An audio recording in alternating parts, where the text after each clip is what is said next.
दिल का बोझ कम कर लेती है। और अरसल अब दुरेफशां से कहता है कि सच को जानने के लिए पता नहीं मैंने कहाँ कहाँ तक भटका हूँ।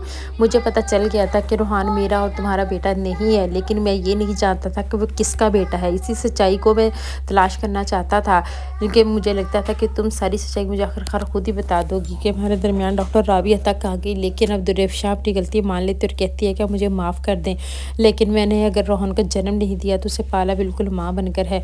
अब अरसल उसे कहते हैं कि बेशक वो हमारा बेटा नहीं, लेकिन हमने जिस तरह उसे पाला है वो हमारी ही औलाद है, उसे हमसे कोई भी नहीं ले सकता।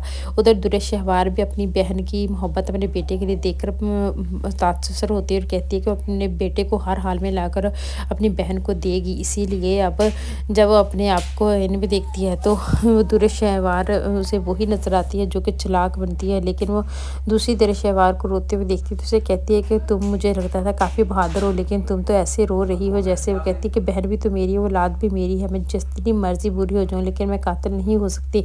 मैं अपने बेटे को कभी ख़त्म नहीं होने दूंगी, मैं उसे लाकर अपनी बेटी बहन की गोद में डालूंगी। और इस सारे मकसद में दुरेशहवार अब अपनी जान दे देगी और असद भी इसी मौके पर ख़त्म हो जाएगा, क्योंकि वो दोनों अब शेरा के पास जाते हैं रूहान को लेने के लिए। लेकिन शेरा उन दोनों को रूहान नहीं देता और रूहान को ख़त्म करने की कोशिश करता है, जबकि ये अटैम्प्ट अब दुरेशहवार उसकी नाकाम बना देती है और कहती है कि नहीं, वो रूहान को कभी कुछ नहीं होने देगी।